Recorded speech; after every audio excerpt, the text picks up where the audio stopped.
Get ready for all the craziness of small business. It's exactly that craziness that makes it exciting and totally unbelievable. Small Business Radio is now on the air with your host, Barry Moltz. Well, thanks for joining this week's radio show. Remember, this is the final word in small business.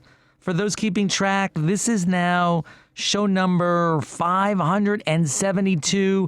This episode is provided by Nextiva, the all-in-one communications platform for your small business. It's also sponsored by LinkedIn, the place to generate leads, drive traffic, and build your brand awareness. For a free $100 credit to launch your campaign, go to www.linkedin.com/SBR. It's also supported by vCita, all you need to run your business in one software. Try for free at www.vcita.com.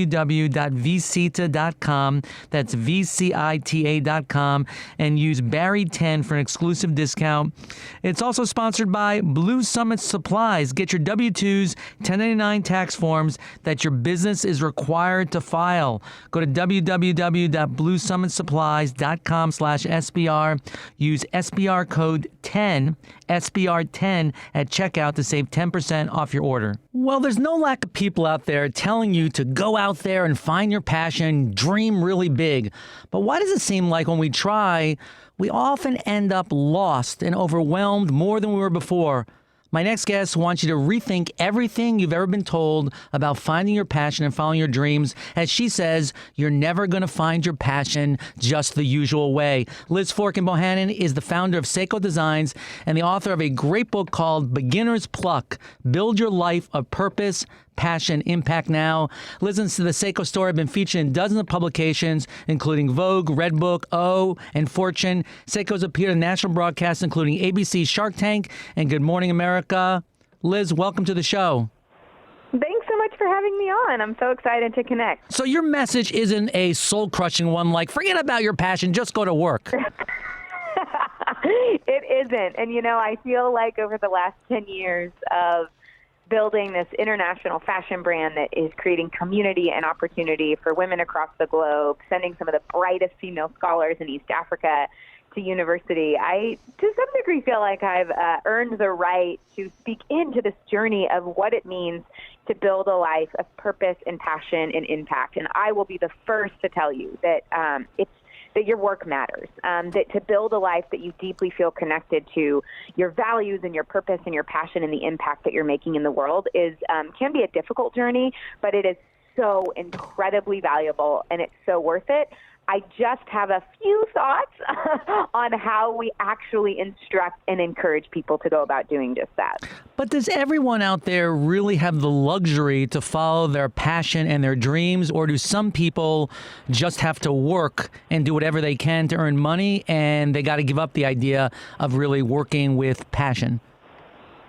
I think that the idea that your passion is this singular thing that exists out there, that kind of dichotomy that you just set up between people who can pursue their passion and people who can't, is actually part of the problem. I absolutely believe that no matter where you are, no matter what your financial constraints are or what your education levels are, that by really harnessing and changing your mindset, that you can start right now building a life of purpose, passion, and impact that might actually eventually lead you to kind of a seismic shift in how you think about your finances, how you think about your career, maybe making a leap into something that you didn't see coming. But it also might mean a renewed sense of digging in and kind of blooming right where you're planted.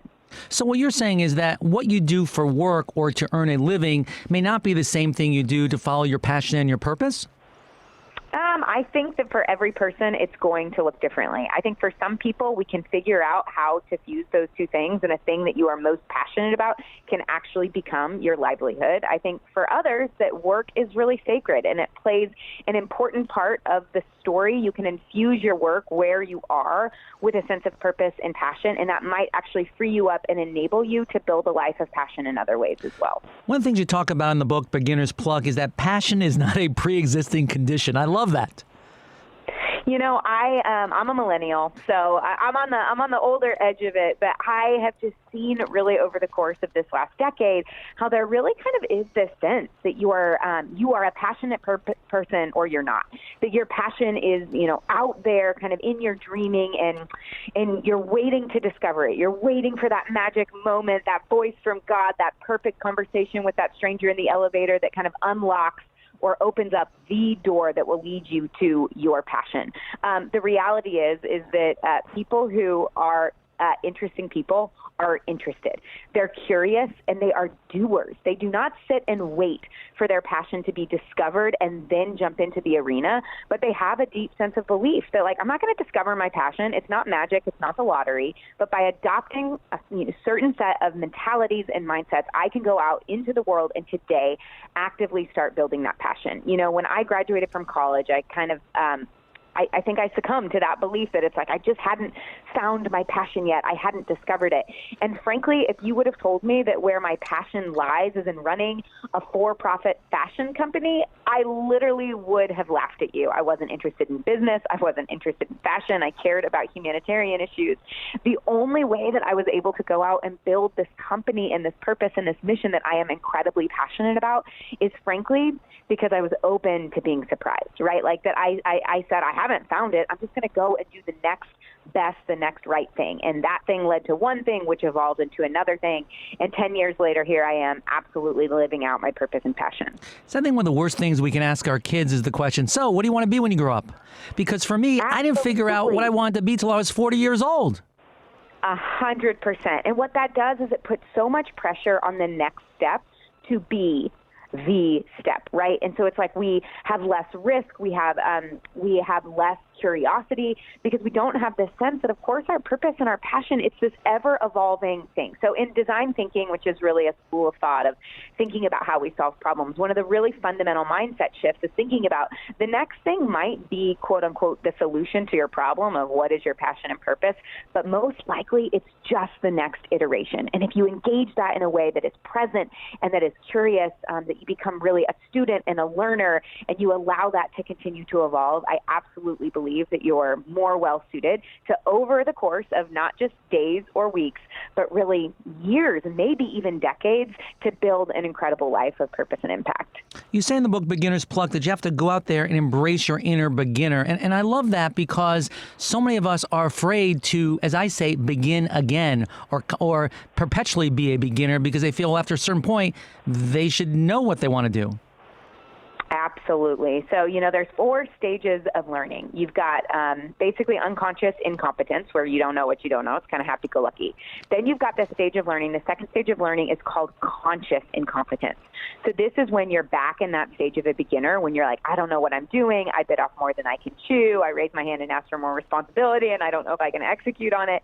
And absolutely, that is the stage of learning where our egos are the most fragile and when our insecurities really seem to rage. And so a lot of us try to skip through or rush through that stage. And eventually, hopefully we get to a place of mastery or expertise. But unfortunately, what ends up happening when you get to that place of unconscious competence, of mastery and expertise, we actually start to live in a lot of fear of kind of losing our position on the top of that kind of mountain, that stair step.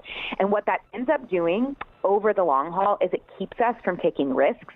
It keeps us from being really courageous and innovative leaders, and it absolutely keeps us from inspiring and motivating and giving other people the freedom to kind of embrace their inner beginner, to go back to the beginning. And if you can, whether that is just within yourself, within your family, within your company, really create a culture of people who are willing to embrace their inner beginner, where there is a level of celebration that involves like, hey, you're learning, you're just figuring this out. That you might fail and make a mistake. Congratulations. Because what that says to me is that you actually reached a little bit beyond. You got a little bit uncomfortable. You took a risk. And ultimately, that is where all evolution and innovation begins. Now, you have a lot of ways for people to do this. You talk about in the book that you have to dream small, right? And I love that because everyone keeps saying, you got to dream big. You try to dream big. But you're telling people, Liz, to dream small. What's that about? I am, and the reason that I'm doing that is because I have just found that the message of dream big, it's just actually not working. It's not doing what I think we thought it was going to do, which is, motivate and inspire people. I'm seeing a lot of what's happening is it's creating a lot of fear and anxiety and serious analysis paralysis. People, are thinking about, is my dream even big enough?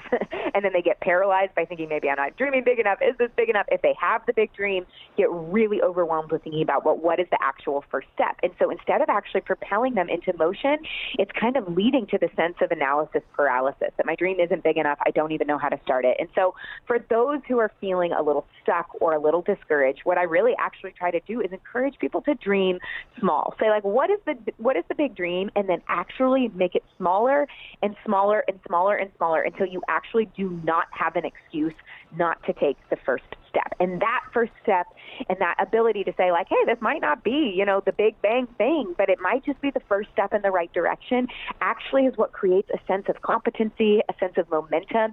And eventually, if we keep doing that, if we keep having these small dreams, actually acting on them, that helps us create the momentum that actually eventually leads to the very big dream. I love that idea because I find that people have such a hard time making any kind of change and starting anything. And if you break it down to the very small, patient, iterative, small, steps, then at least you can get started. That's probably the toughest part is, Liz, just to start. Absolutely. The inertia that is against us just to start, and, the lies that we can tell ourselves, that I'm not good enough, I'm not smart enough, I don't have enough connections, I don't have enough money, I don't have enough resources, I don't have enough affirmation from other people who don't even know what you're thinking about, that's a big one, is so paralyzing. And so absolutely this idea that it's like, you don't need to be great to start. In fact, like, if you want to be great, if you want to be competent, if you want to create something, it just requires that you start. And competency and expertise, those are all things that are built in process, in motion. It's not something that you think you can get and then step into the next thing. And you discuss in the book that you have to choose curiosity over criticism. And I find, at least for myself, my own self-criticism is really what holds me back from really exploring and pursuing my passion. Absolutely. And I think one of the lies that people really believe in, myself included, we think it's insecurity, right? Of like, I'm hard on myself, and I'm afraid everybody else is like going to look at me and look at my failure or be critical of me. And the reality is, what we think is an insecurity is actually an overinflated sense of ego. And I know that sounds kind of harsh, but the reality is, no one is thinking about you as much as you think they're thinking about you. Or as my wife says, it's not necessarily all about you, Barry. Right. That's what my wife says. So it's like, even this idea that it's like, well, I'm afraid to fail because what if I fail? What will people think of me? No one cares. That is that people are thinking of you in the first place. And the reality is, like, we're all just trying to get by. We are all thinking about how to pursue our passions, how to get from our board meeting to the soccer game in time, what we're going to have for dinner, how to take care of our aging parents. There's just not that much leftover energy. Like, no one is watching you step by step in your careers and your metrics and your successes and your failures.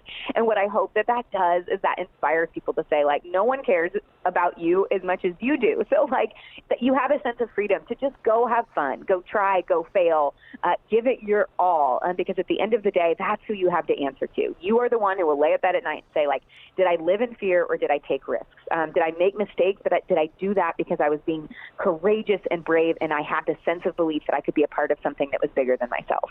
So what do you mean in the book when you talk about owning your average? This is one of my favorite concepts. Again, it's not the good feeling fluff that you're probably used to hearing in self-help books or on Instagram. But the reality is, we have this message that has been perpetuated in our culture, probably just in the last several years, that each and every one of us are so incredibly special, that we're probably more talented, more gifted, smarter than, we think, and we just have to really believe that about ourselves, and then our potential will be unlocked. Well, actually, what the science shows us is that people that do, that they're successful in believing that, they're smarter than they think they are, more talented than they believe, that actually does the opposite of what we want it to. It doesn't unleash us to go out into the world and to create something new and innovative and meaningful. It actually keeps us in a place of fear.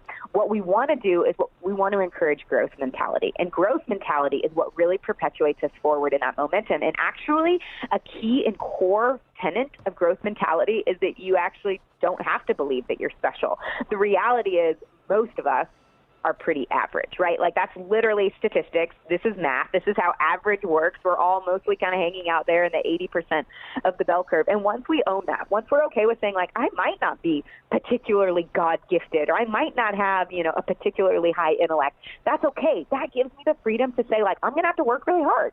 I'm going to have to learn. I'm going to have to make mistakes. I'm going to have to lean in. I'm going to have to be really curious. I'm going to have to pursue mentorship.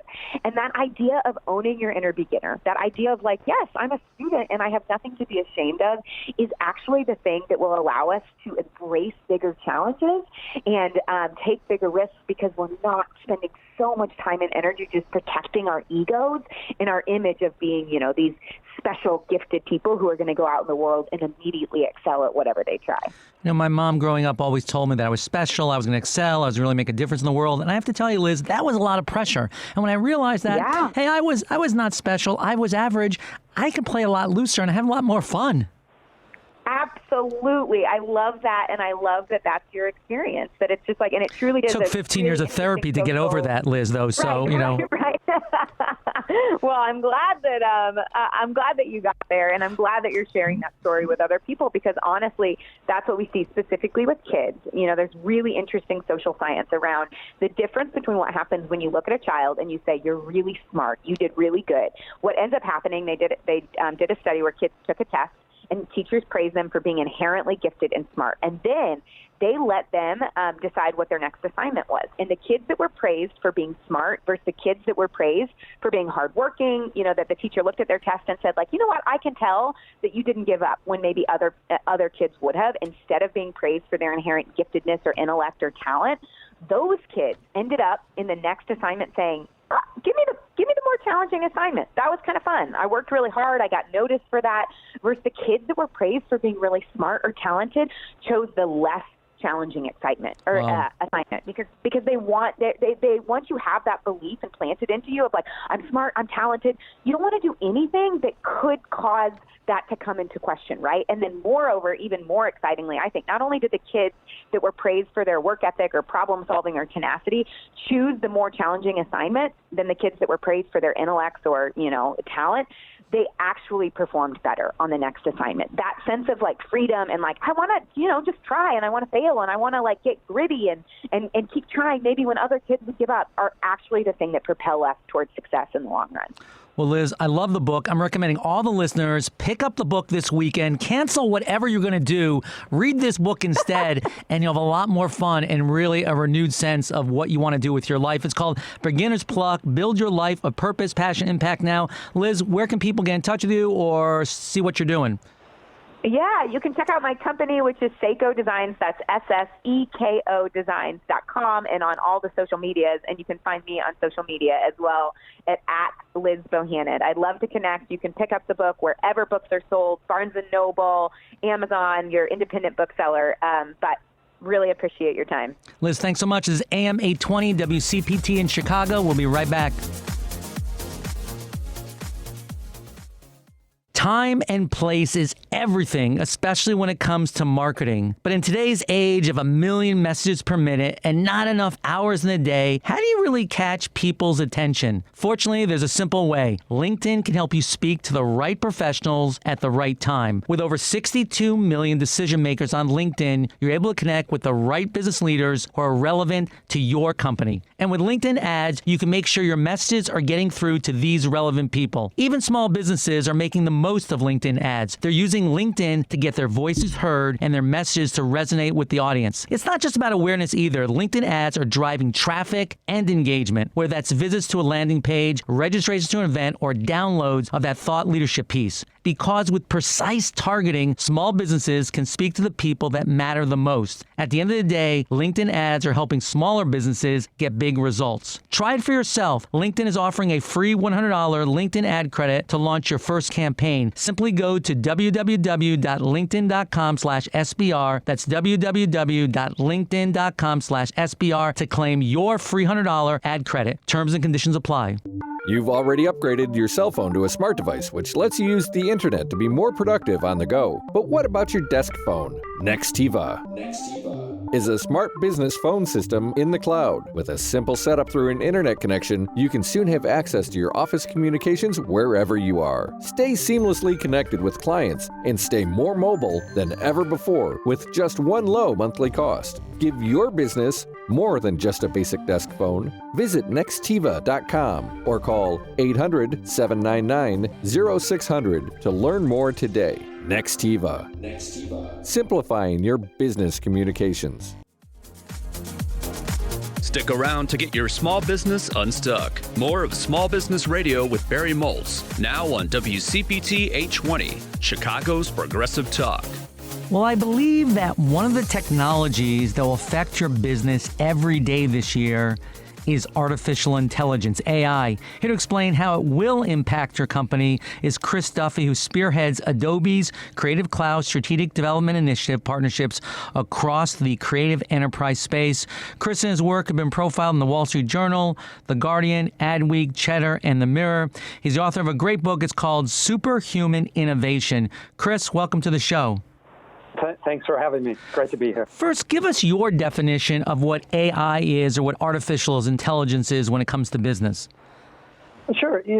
I like to think of it as it is a tool of service to humanity. So that goes across all industries, all aspects of businesses, large and small. And essentially, artificial intelligence runs and is powered by data. And that data and that artificial intelligence opens up a world of possibilities. So imagine being able to work less and live a more prosperous life going forward. So it's quite exciting. We're just on the cusp of this new era, not only of artificial intelligence, but also this golden age of creativity, because in many ways it's going to unleash this new era, because it's going to get a lot of the grunt work, a lot of those repetitive tasks out of the way to allow us to do higher level critical thinking, complex problem solving, and ultimately innovation and invention.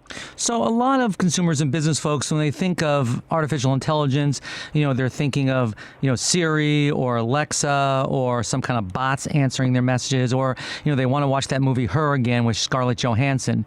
Is that really what AI is? You bring up a great point. In many ways, artificial intelligence, machine learning, deep learning is a bit of a suitcase word in the sense that it has multiple meanings, multiple applications. Essentially, it can be broken down into a number of different aspects: cognitive computing, image recognition, smart robots, deep learning, the list goes on, human-machine interaction. But essentially, again, it goes back to the point that it is a tool and application in many ways to allow businesses to unleash and amplify their capabilities. So I always like to almost flip it on its head and talk about what are the challenges, what are the friction points, what are the objectives that a business is trying to achieve, and here's a tool that allows those businesses or those individuals to achieve it. A second point, and you brought up Hollywood, and I think it goes to the credit of Hollywood on the power of storytelling. And in many ways, we as humankind refer to artificial intelligence as, those Terminator-esque type of applications. But in reality, AI, in modern sense, in modern terms, AI is narrow AI, meaning it is a task-driven application rather than what is represented in movies quite often as super intelligence, which means or refers to this system of technologies that is so infinitely intelligent that we as humans can't even comprehend that. That's pretty far out there, if that's ever even capable. Where when we talk about artificial intelligence in today's business landscape, we are in fact talking about narrow intelligence. And to your earlier point, one of those aspects is, voice assistance. So when you wrote Superhuman Innovation, you actually had an AI to assist you in writing the book. Tell us about that. Sure, and you're a fellow author, much more accomplished than I am. I think. How many have you written? 5? I've written 6 books, but my wife hasn't read any of them, so it's okay. She says, "I live with you. What do I got to read the books for?" That's funny. But so well, it is a big task to undertake writing a book. And so used the book almost as a proxy or a metaphor for how artificial intelligence can be applied and its impact on the business world. So yes, used AI as almost a co-author in a sense. And I caveat the word co-author because I think we tend to apply human aspects or characteristics to AI, and AI is not human, it's a machine. But because of lack of characteristics to apply, in this case, applying a human characteristic as a co-author. So there were 3 levels of the application of AI in the book. The first one was voice recognition, and that was all about continuous dictation or voice to text interface or vice versa. So that was kind of the first layer of just this human-machine interface. The next layer up was AI content understanding and summarization. And essentially what that means is that used AI to help really summarize and have greater understanding at speed of content at scale. And then the highest level, which is probably the most exciting, and we see it quite often in the news most recently, is the AI generation, or NLU, NLP, NLG, in the sense that it is actually generating content. And I think we're just on the cusp of that application. We hear a lot about like OpenAI system, Elmo and BERT, which are dialogue language models that can now be applied and utilized for a number of different use cases. So those were the 3 layers or elements of the application of AI as that co-author, air quotes, for the book. Well, then, of course, every AI has its name, right? Because we do have anthropomorphism, right? We put human qualities of things. So what was your AI's name? Yeah, so used the name Amy, which was, 2 parts. One for AI plus me. And again, symbolizing it's not human versus machine, but human plus machine. And when you have that mindset and application of human capabilities plus machine capabilities, you really can unlock extraordinary things together. So as a small business owner, Chris, what ways should I be looking at to leverage AI and AI applications inside my business, inside the business environment? Sure. As we talked about before, there's so many applications to AI in the sense of applying it to manufacturing, logistics. My area of expertise and background is what happens when you bring human creativity along with technologies like AI, specifically for content creation and production at scale. So that's what heavily Adobe is focused on: computational creativity, experience intelligence, and content understanding. So I would urge small business owners to really take a look at the huge opportunities that they have literally at their fingertips in terms of amplifying their voice and presence through these greatest channels that humanity has ever seen to amplify their awareness and create great experiences for their customers and bring service and value to their customers at scale. So does that mean that we have to make sure that we have applications that work on Alexa or Siri that are voice assisted, or create our own inside of our business? What form does that take, Chris? Sure, yeah. I think, again, voice is one application. I think probably one of the big drivers in the sense of customer service bots, and now with those NLG applications, conversational dialogue capabilities is a huge opportunity as maybe a first entry point for the brand or the business and the customer to do that initial diagnosis of how the business or product can be of greater service.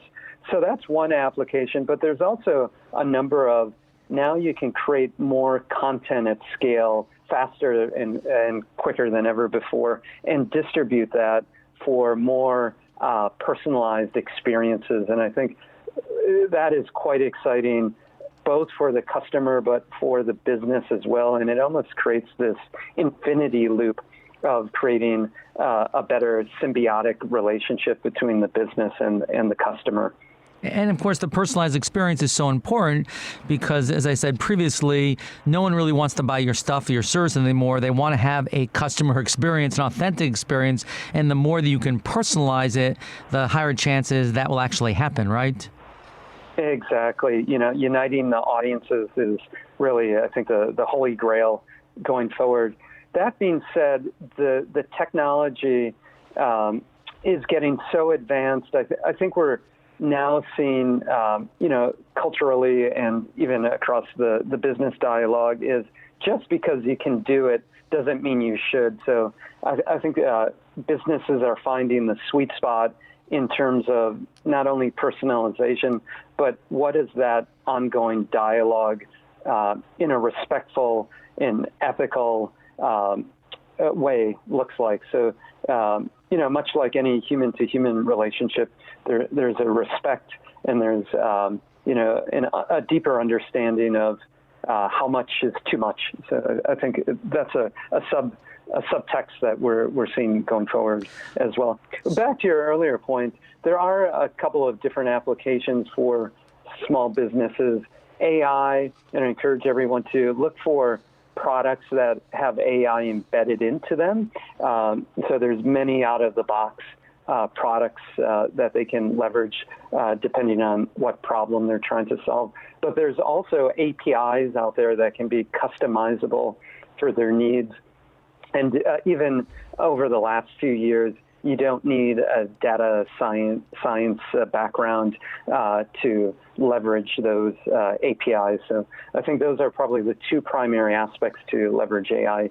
Look for products that have AI embedded into them, but also look for APIs that can be customized for your specific needs. Chris, what about some of the privacy concerns? I mean, whenever I'm traveling, my wife always turns off Alexa because Alexa's always listening. I kind of like that because I can interface with, and I say her, just with natural language. What are the issues around that we need to be concerned about? Sure. I think it's a very important conversation that we as a society are having in terms of not only AI, but also the data privacy aspect. And we're seeing, over the last few years, a greater focus on that. GDPR in Europe. Now, California has a recent new law regulation about the right to know for companies to know what data companies have that from you. So I think back to finding that balance, the conversation is now around not only conversation, but the policy making is now around where is the right balance to have, yes, safeguards to not only secure your data, but have the right to know your data, but not go so far that it stifles small businesses or large businesses in terms of innovation and invention.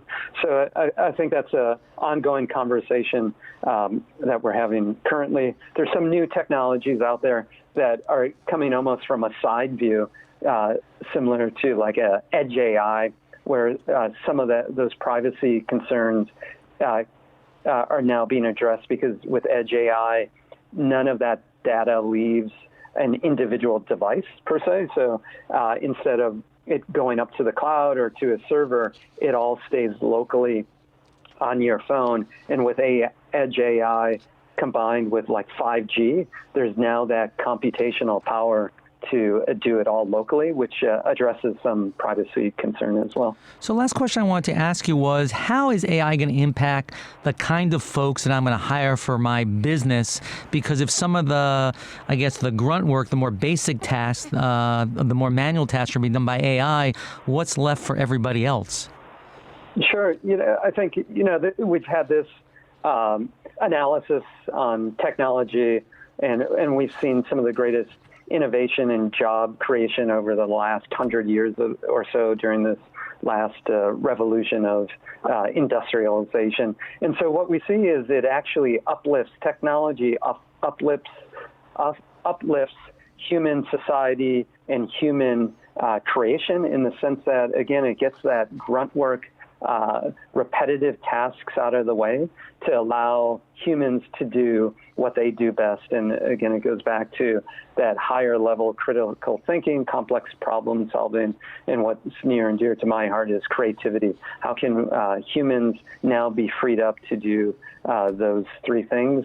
And that's what AI and technology has done and will continue to do. So how far are we from having Scarlett Johansson on my iPhone?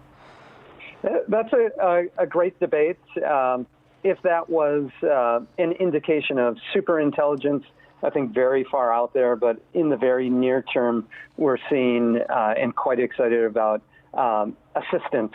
At Adobe, we're working on creative assistants, really being powered by, the advances in the GANs and the CANs, which is generative art and visual art, and also those NLPs and NLGs.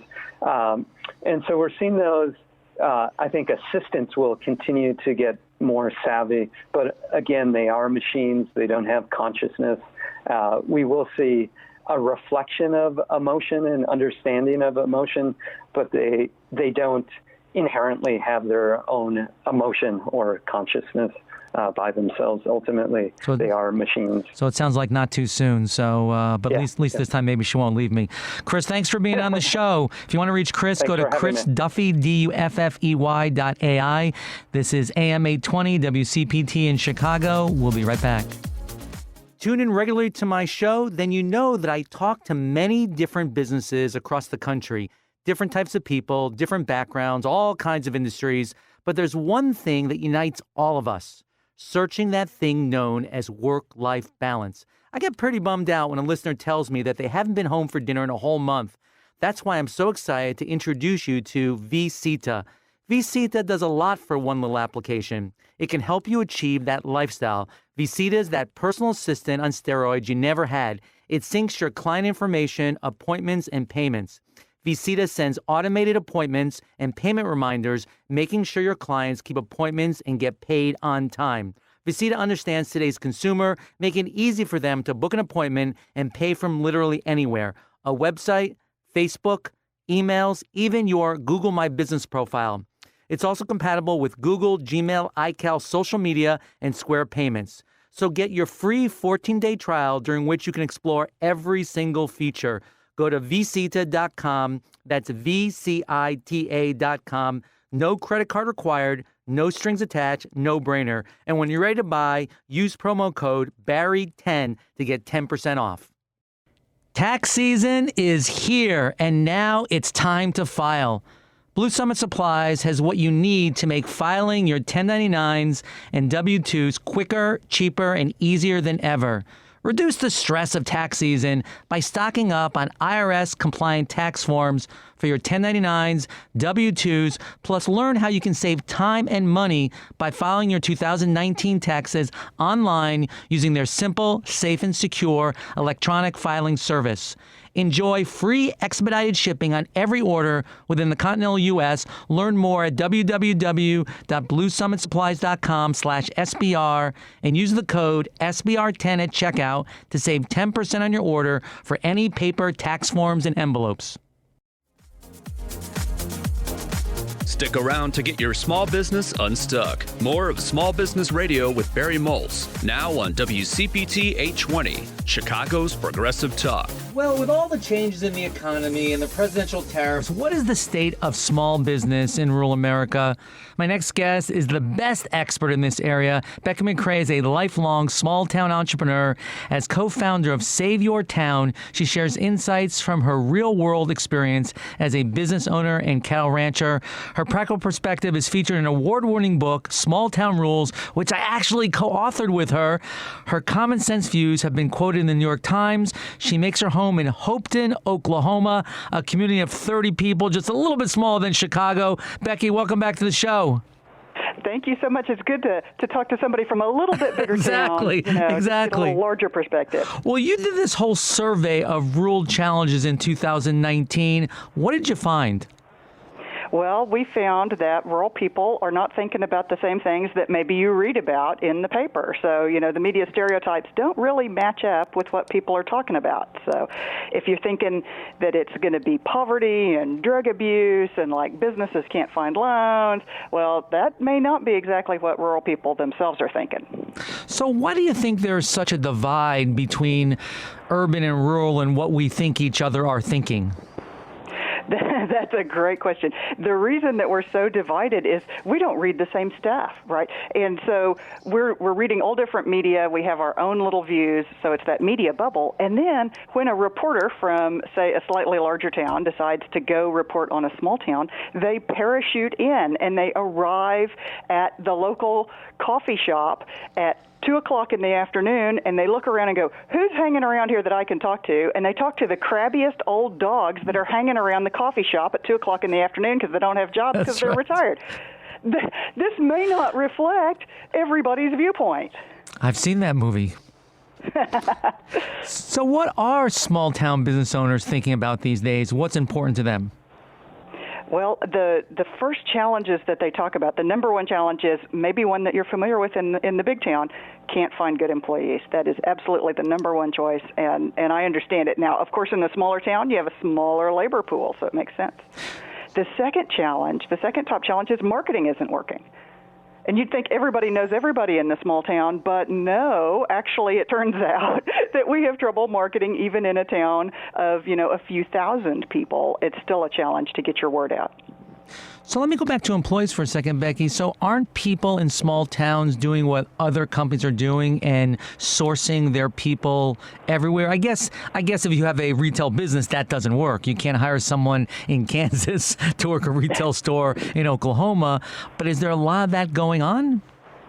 It depends on the company. The younger the company, that if it's something that somebody started recently, they're far more likely to be using every kind of app, service, and automation that replaces the need for people, as well as using online remote workers from wherever, freelancers that they can hire, all over the world. So the younger the company, the more likely they are to be doing that. The older the company, if it's a 30-year-old downtown retail business, they're probably doing very little of that. It's so interesting because I find that a lot of people are moving out to less urban areas because they can hire people from all over. Absolutely, and like I say, we see that in the younger firms that are being founded right now. Like people are building $1 million businesses that have 0 employees, but they have a whole bunch of workers. They're just not all in one town. There was a guy in Clay Center, Kansas, who ran a software firm, and his support staff were in Europe and Australia. Remote contractors, and then that gave him full-time spectrum coverage so he could serve his global clients 24/7. I was really surprised by your number 2 about marketing. I would think that marketing would be a lot easier in a small town because you know who everybody is, and it's a little bit more, you know exactly who you're trying to attract. It would seem that way, wouldn't it? Like we should know exactly, and we're only in a small geographic area. But the more that you are, that you know everybody, but you still only have a limited number of choices for media, right? The newspaper just does not work the way it used to. Small town business used to be able to place the ad in the newspaper, boom, sales.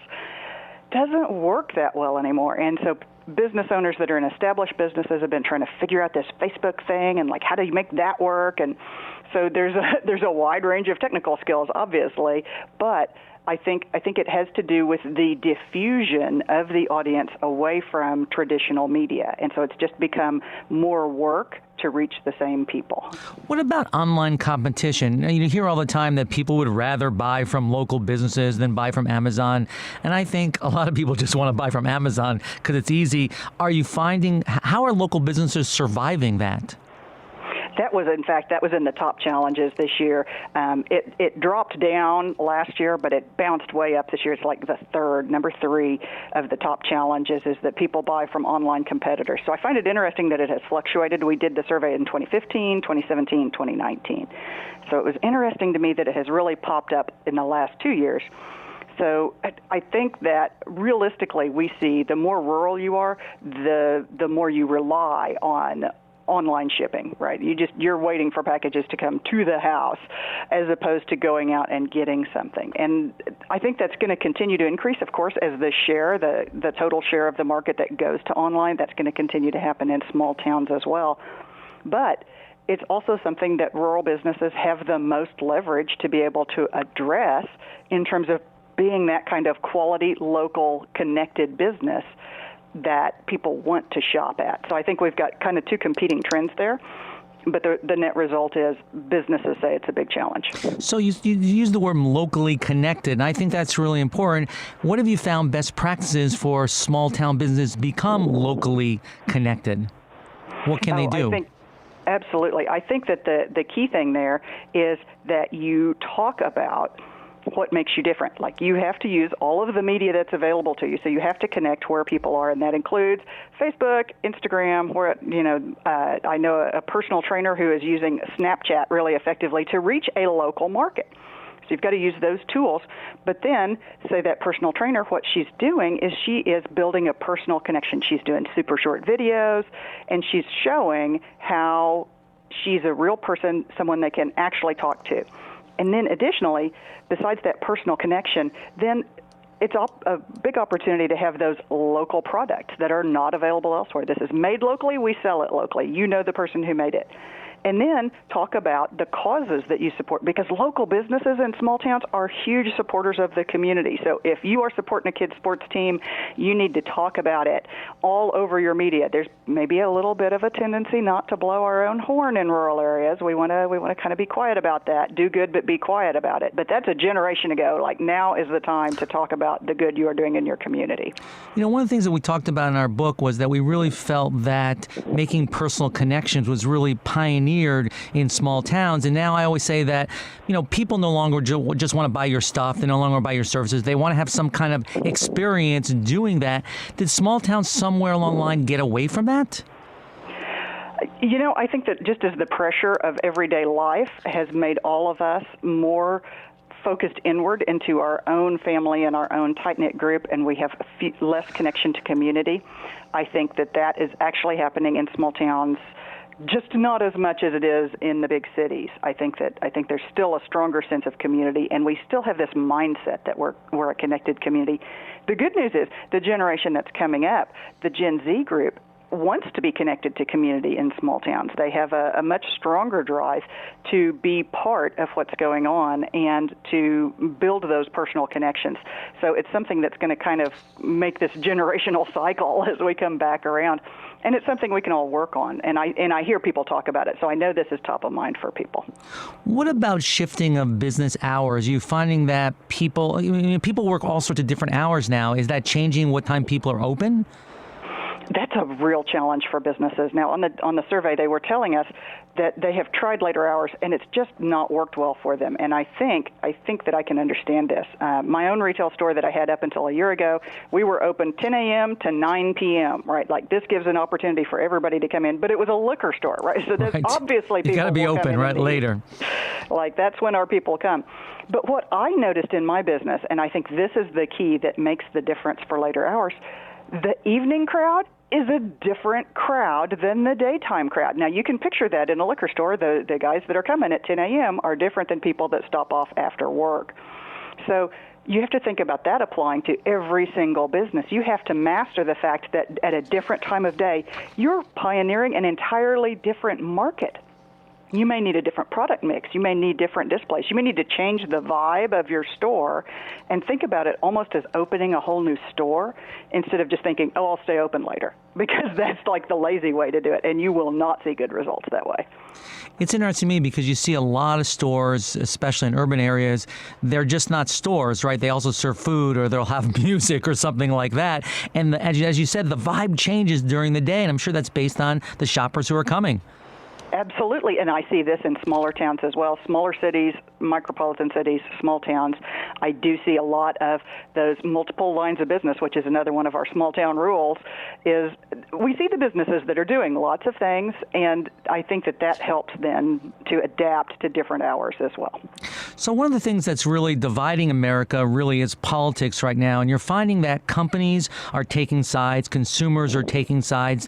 Do you see that in small towns, or it's more monolithic because you're just in a remote rural area? Boy, that varies a lot because small towns, some of them are in very conservative areas and some of them are in far more progressive areas.